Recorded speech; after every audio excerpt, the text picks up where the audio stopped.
Great.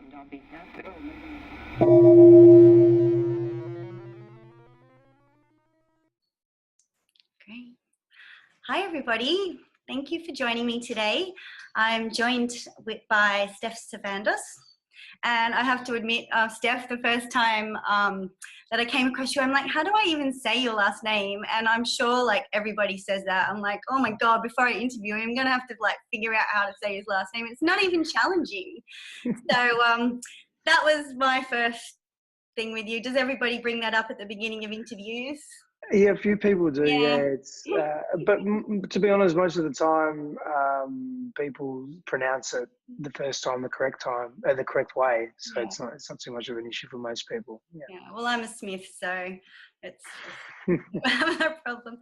Cool. So part of reaching out to you today, as with all my guests on here, is all of our united passion for building conscious community and our own paths of growth and evolution, which really, that's what we're here for.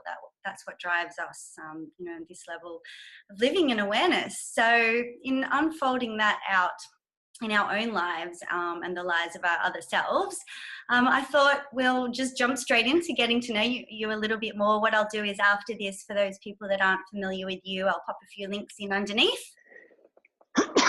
Excuse me. Bless you. Because I really like to go over things that people can't necessarily Google and things like that. So yeah, of course, absolutely. All right. Well, let's dive into something that's really exciting. Well, it was for me just watching your pictures when you came back, but you just spent 5 days in the New Zealand mountains. You run Wanderlust Adventures as part of that's transformation. It's one of my entities. Yes. Yeah. How was it? Oh, it was an amazing experience. It was 5 days in the Southern Alps in the Fox Glacier, between 2,200 and 2,500 meters altitude. So depending on what we were doing on that day and what treks we were making, it was a beautiful shared experience, and there was deep transformation that took place with the individuals that were on that journey, and it was beautiful to watch and beautiful to watch to allow that breakthrough to unfold. And being in such an immersive environment, the mountains are very very raw, they're very opening, they're very vast. And it looked really cold. It was like it was cold. And cold for me. Yeah. But a beautiful experience. Yeah, it's something that I really value in terms of one of the expressions of my service with respect to immersive experiences and being very purposeful in our individual and collective growth whilst in an immersive environment, or a very rich, vibrant environment, because it just adds so much value to how we perceive ourselves in the world and how we actually move through sticking points in our lives and how we choose to change or transform our being. Yeah. Absolutely. Cool. What was your funnest moment? Was there a really funny moment or something hilarious? Or I'm sure there were lots of them, but is there anything that comes to mind that you didn't fall off the mountain or roll down in like a obviously not. There are a couple of scary moments there, that's for sure. And that when you challenge yourself physically in that way, it brings up a lot of emotion and the way you relate and behave and express in that moment and how you respond to your physiology and so forth. But to answer your question, the toilet is actually quite a fair amount away from the hut. So being a man, it's easy just to sort of go outside and pee or urinate just off the railings, off the deck. Anyway, so it was 2 a.m., 1 a.m. in the morning. I don't know what it was, and I don't sleep too well when I'm in the mountain. It's just so cold and uncomfortable. I sleep okay, but just not exceptional. So I got up and went for a pee, and as I'm peeing, I'm looking at the aurora lights. Like, it's just stunning, So I thought, wow, that's something you don't see every day, obviously, unless you live up there, which people don't live there. It's a little bit too barren for that. And it was just like quite a surreal experience to be witness to that. So that was cool. That was funny, and at the same time, like deeply magical and overwhelming. Yeah. And I love that about life because it's so beautiful, but it's always reminding you never to take it too seriously. Like it's serious, but it's not. It's always that paradox of the minute you start to, I love that. So cool. Thank you for sharing. Cool. So these journeys are something that you facilitate and support others in their growth and transformation. But as that, there's always reflections for our own growth in those experiences. What was the biggest thing? What was your biggest takeaway? Can be anything, just in the whole experience of the group that you took, and for you, what was your biggest takeaway, your biggest growth or reflection or? That when we think we can't give anymore, that we don't know anymore, that we have this, we feel or think that we have this limited capacity. We just don't, but there is so much more. And it's not, how can I put it? It's not plucking at straws. It's that we don't recognize our capacity and our brilliance and our magnificence and our ability to really be of service.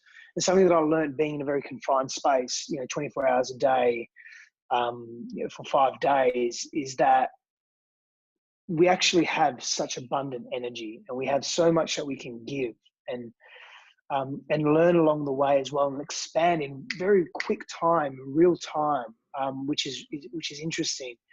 And that was a very beautiful experience for me, to really have to show up and be present to these individuals that had chosen to, invest in themselves, they knew that they were going to move through and shift through some pain and fear, and to be isolated and to be alone per se, away from their familiarity, and trust in myself and my partner, who was so he was the mountaineer. So I co-led, or I led the inner transformation. He supported us and facilitated us on the snow and on the ice, because he's a mountaineering instructor and leader and has been for 20 years. Sweet. And he's a beautiful yeah. So we worked together in that, and it was just, every time I thought, well, how am I going to be of service on this one? This is a tricky one. Like, there's some depth here. It would come very naturally. Being inspired by, I felt I was equally as inspired by my surroundings as the people that were on the journey as well. I was on the journey too, just in a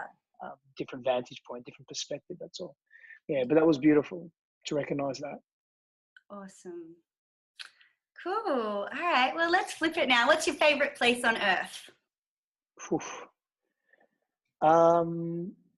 Where I live, where my base is, in Fremantle, Western Australia, is my favorite place on earth. Oh, I haven't been to WA, but my sister and brother-in-law have just actually passed through in their caravan with their kids, and it looks amazing, like the widest beaches. And although we're pretty lucky on this side of Australia too, Australia's pretty magic. So. Yeah, we are very blessed being in Australia in that sense. Yeah. Really. So did you grow up there? Is that where your family is, or? Yeah. So that's an interesting question. So I was born here, and then when I was a few months old, we went to live in Greece. I lived there for a few years, and then came back here when I think I was 5 or 6. And then we'll go back and forth because we have family in Greece and Italy. So my mother's Italian, my father's Greek. So the only family I have here now, my mother's parents, my grandparents, my maternal grandparents have passed on. And I only have my brother here now, and my mum and my mother and father have moved back to Greece recently. Nice. So I'll be visiting them mid-year. I've got some work in Europe, so I'll just bypass and see them for some time. But yeah, I grew up effectively mainly here in Australia, mainly here in Fremantle, and Greece. Yeah, so it's my second home, so to speak. I have a number of favourite places around the world. I've travelled a fair amount, and I feel like I've seen nothing. But there's so many beautiful places on earth. Yeah, there really is. It's so amazing. So amazing. So on your journey of growth and expansion, what were your biggest catalysts? So growing up to date, was there what were your biggest catalysts in your awakening to where you're at now? It's a Beautiful question. Intimate romantic relationships and my primary relationships to my primary caregivers were the biggest catalyst for my growth, which is when we sort of peel back life and we look at life, it's relationships in some capacity that really are our greatest catalyst for growth, greatest catalyst for potential or possible transformation. So for me, yeah, it was later in my adulthood, about 3-4 years ago. It was a major catalyst for me where I went inward very deeply and made some decisions around the type of person I wanted to be, and chose to explore that avenue and that path without holding back, without no matter what, basically, because I was just tired of living the life that I was living, and more probably implicitly and unconsciously as opposed to consciously. But it came to a headway and an apex point in one of my relationships, which really caused me to look deep. And I had two choices: either remain in ignorance, essentially, or choose to do the hard work, put the effort in, and actually choose consciously and authentically and in integrity what type of man do I want to be, and how do I wish to treat others and treat myself, and do I want a whole perspective of self, or do I want to be moving around through life in a fractured, fragmented way? I didn't want that. So I made that choice and I committed to it. And no matter what, I committed to it. And there were ups and downs, and there were fluctuations and ebbs and flows, and there was moments of contemplating, the physical ending of life, and multiple times, and that's part of that journey. It's about remaining focused and resilient, and really opening the heart and integrating what this symbolically represents with what this is moving through, and sifting through all the garbage, all the clutter, all the darkness, all the unfamiliarity, all the confusion, and really remaining here and coming from this place. They've been some of my greatest lessons. But yeah, to answer your question, sorry, is relationships have been a tremendous catalyst for my awakening point to where I am now, and I feel, and I'm sure there's a lot more to go. That is definite. Yeah. Well, what you say about how you reach those points where it's just like do or die, or you're offered that choice point. You can continue to create suffering for yourself, or move towards something more. But it is really hard, or we make it feel really hard at those times. Like I so much respect yourself and others that are just so committed to doing the what we call work or whatever. But you get to this side of things and it's more like play, because it's like, oh cool, something's coming up, how else can I use that to grow, and it kind of becomes fun now. It becomes a game. But in those those years, or hopefully less for some people that are lucky enough to it's a real challenge. It really is to burn down everything that you thought was you, the false you, your beliefs, everything, your identity, the way that you thought the world operated, and then to rise again from that place.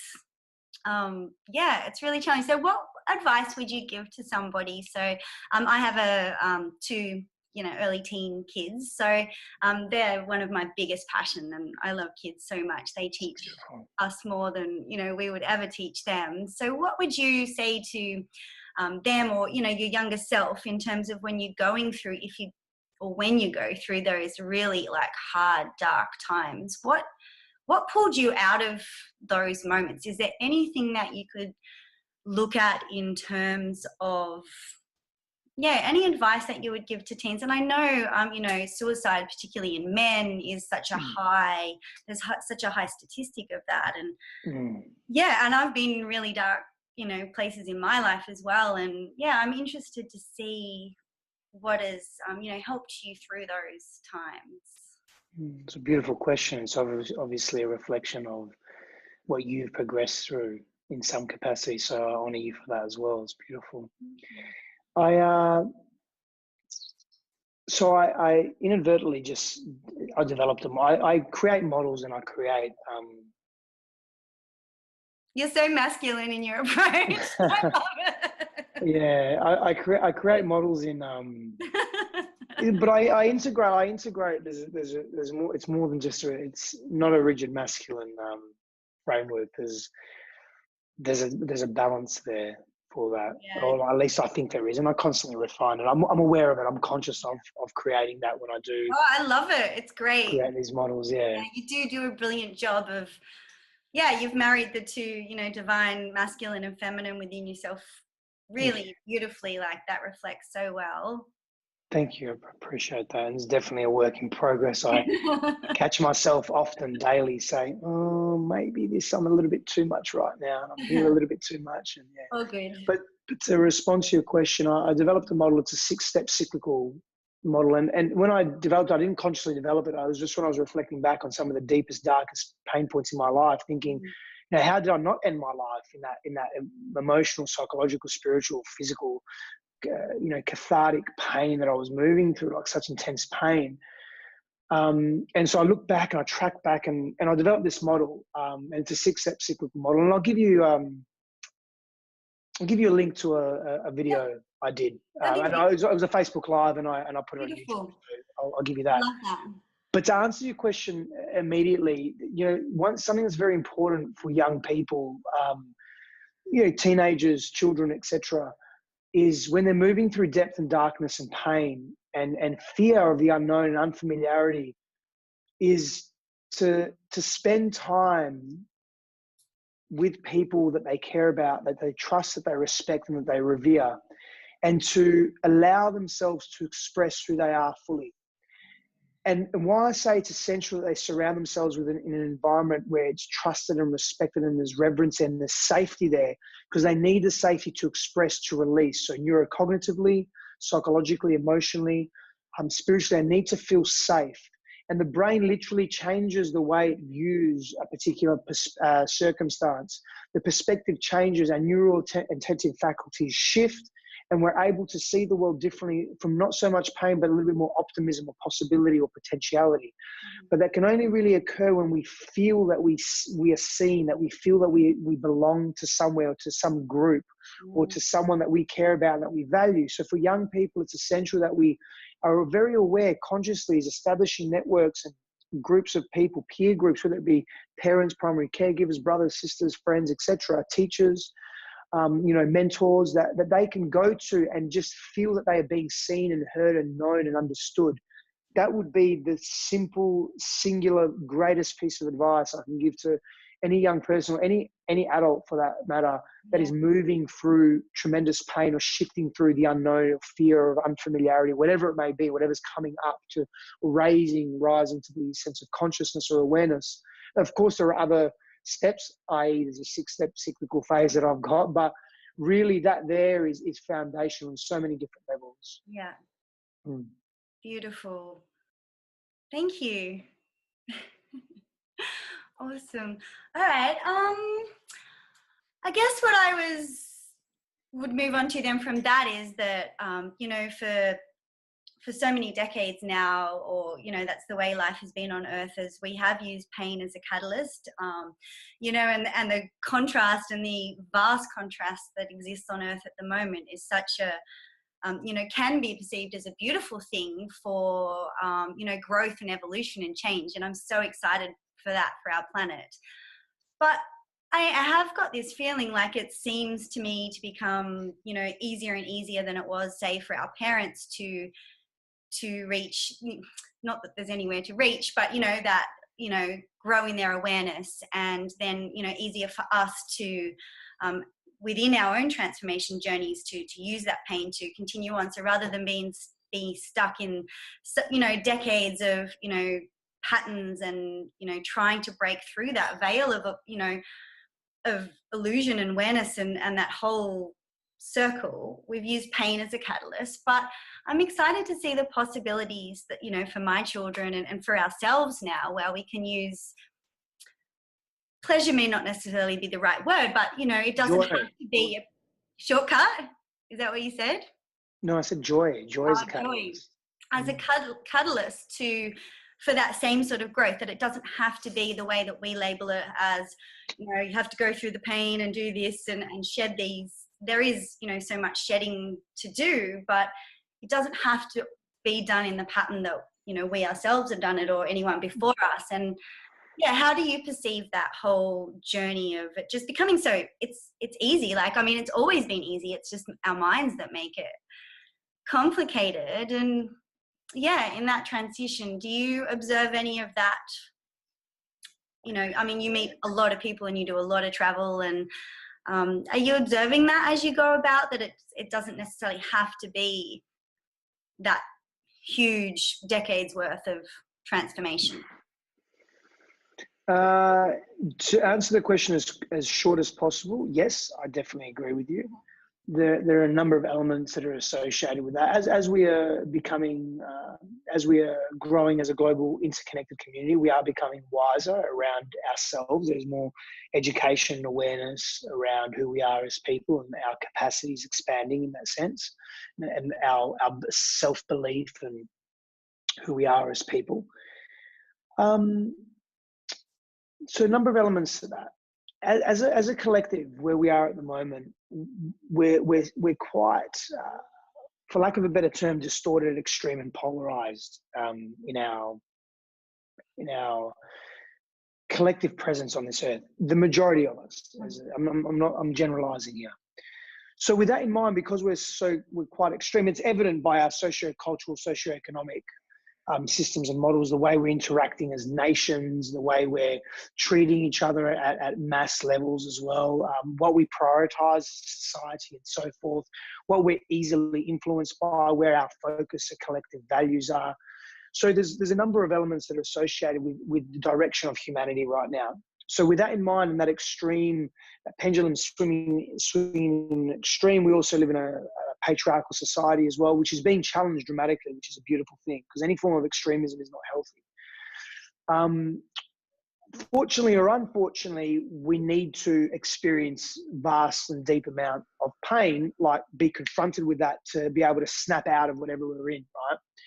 But there are so many beautiful people and groups of people that are figuring out very quickly that we actually don't need to go through that much pain chronically, perpetually. Like, there's an end to it, right?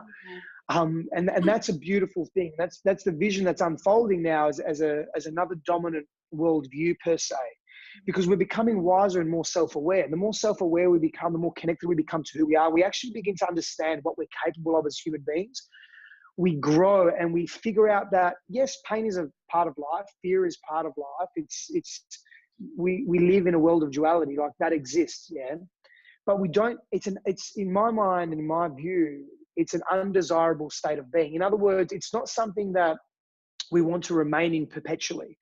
Because when we remain in fear or in pain and in that desperation, in that scarcity, we're coming from a place of constriction and restriction, and we're coming literally from that place of scarcity, and that's not a desirable state to be in. Like, if you asked anyone, hey, would you rather be really sad all the time or really happy all the time? They're going to choose, hey, I'd rather be really happy all the time. The paradox is that you cannot be really happy without knowing deep sadness, or without knowing the opposing emotion or set of emotions or feeling states or embodiment, being of embodiment. So it has a place. It's just that we over accentuate it. And again, there's so many layers and reasons for that. It's quite complex in that sense. But the world is changing, in my view, from what I'm seeing. The people that I work with, is that people that I spend time with, that they're seeing the world differently. They're saying, I've got this pain point, I've got some history, I've got some of this, I've got some of that. I can move into it and I can be with it. And again, the paradox is the commitment. The longer we make the commitment to be with what we are experiencing, the quicker it dissipates, because we connect to it and we equilibrate it, we neutralize it. Because it doesn't control us anymore. The unconscious becomes conscious, the implicit becomes explicit, we become more aware, life becomes valuable, and we can make conscious choices about changing our lives or transforming the way we are. So it's a complex question with many layers to it. Yeah. And there's almost two camps. If you had to divide it in two camps, it's one that's like the old way, the old brain, the old patterns, which are, we value scarcity. This is all implicitly, of course. We value pain. We value fear. That's what drives us, motivates us to act and be in this world, which is archaic. There's no need for that.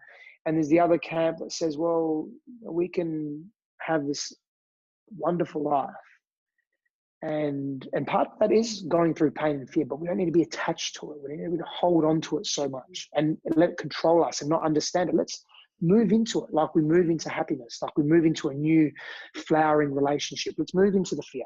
The more we do that, the less it impacts us. We become more harmonious in our expression, inwardly and outwardly. Yeah. Beautiful. Thank you.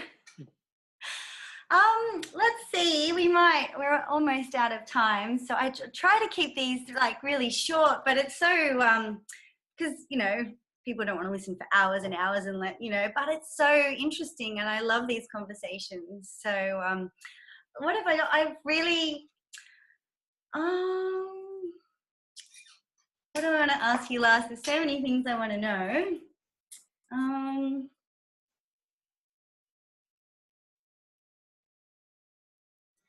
Let's talk about desire and living unbound from that place of, there's been a, culturally worldwide there's two sort of perceived two ways of thought about desire, that it should be suppressed and, don't let it rule you and that sort of thing, which to me that's, desire, filtered with a lack, a lack filter. That's that small desire, but deep desire, that true desire, that connection from, that you are with everything, that pure desire. How does one, or in their own beingness, what advice would you give to someone in terms of the purity of that desire and recognizing those lack filters in their behavior and how they relate with themselves, and then obviously, in their relationships, particularly with their partner? What are some, I suppose easy ways that people can become, self-aware of, what area of their life that desire is driving them? Is it a pure desire, or is it that lack-based desire? Because it does really affect the quality of your relationships and your life, basically. Yeah, if we're incessantly attached to desire and we're not meeting ourselves in that place, in other words, we have a goal or an objective and we desire it deeply and we're doing everything perceivable to attain that, and it's not happening, we become very disorientated and flustered, and we become apprehensive. We feel an array of negative emotions being defined by a particular emotion that's outlived its necessary time within your mind or being, and we become this perpetual, it's just we extreme highs, extreme lows, and that's not healthy. I mean, depending on what ethos or philosophy you follow, Eastern mysticism or certain sects of ancient Indian mysticism or wisdom would say, just stop desiring. And then the student goes to the master. That seems like such resistance, though. To stop anything is already creating that. Well, it is. That's the part.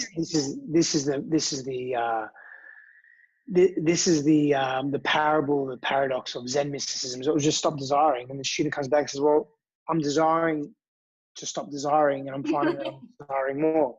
And a conversation begins to unfold, because it's not about giving an answer; it's about exploring the question. That's more important than the answer. I don't have an answer for anyone. Like there's no easy way, or easy is defined by perspective. There's no easy or hard way to do anything. Like, well, in some things there are, of course, like you can dig a hole a particular way, but if you like digging in a particular way and it's harder for most people, but your experience of your individual consciousness, it's easier for you because you like it that way, then it's easy for you, right? It's a matter of individual perspective. But in terms of desiring, it's something that we can do is do our best to ground and be in the present moment. So acknowledging, where we are, what we have, what we're experiencing here and now allows us, or opens the floodgates to some capacity, if we're internally open to it, to experience gratitude. And that's a beautiful thing. And in gratitude, we almost, we have to be present because we're getting into the body. And you can be thinking of that you're grateful for something that's upcoming, or grateful for something that has occurred, but you're experiencing that in the now, in the body. So you can not eliminate desire, but I don't think it's ever about eliminating desire. It's about, again, that paradox is being with desire, is exploring desire, until you just naturally, organically no longer desire. But is that the end goal? Not necessarily. It's up to every individual to simply explore. So I know I'm speaking in riddles somewhat, but the question that we're asking is something that's quite profound and has been observed for millennia upon millennia. Desire becomes unhealthy when that's all we focus on at any expense, at the expense of our health, at the expense of our relationships, when we become obsessed, when we begin to experience and express highly negative emotions, jealousy, anger, frustration, aggression, etc., because we're not getting something that we want. We have to ask the questions. Yeah, there's that coming from lack. So like, are we really lacking, or is it that, a myriad of other possibilities? But really focusing on what we have in the now, what we can be very appreciative for, and also why we want what we want. Like, what is really driving us? Is it something to do with superficiality? Is it ego? Is it an external value set imposed upon us? Is it aligned with our purpose? So this helps clarifying who we are and what we want, and also taking there's various elements to Stoicism, but taking a Stoic approach where we're asking the question, okay, so I'm not getting what I desire or want right now. What's the value in this? What's the benefit for me? How can I learn and grow from this? Having that attitude, and that attitude alone, will completely shift the way you relate to things, experiences, people, and how you desire them or how you feel internally about them. What's the value here? I had an idea. It still hasn't occurred. I'm getting frustrated, but instead of getting frustrated, can I shift my focus onto what's the learning here? How can I grow from this? And how can I be a more profound human being for myself and for those that are in my life? So I suppose to simplify the answer or the response, it would be that as a starting point. It's very, very powerful approach, perspective, and tool to instill within yourself. Beautiful. And just a reflection on that for you, like, to me, that's mastery, that bringing it back to awareness. It does take, especially in the beginning, practice. But all along, that kick-ass awareness that this is what I'm committed to. What am I choosing in life? So beautiful. All right, well, what do I want to ask, just super quick, is yes or no answer. Have you experienced any supernatural, have you had any supernatural experiences that can't be explained with your physical senses? Yeah? Yes. Yeah? Okay. And what are your superpowers? In what capacity? You can give me anything.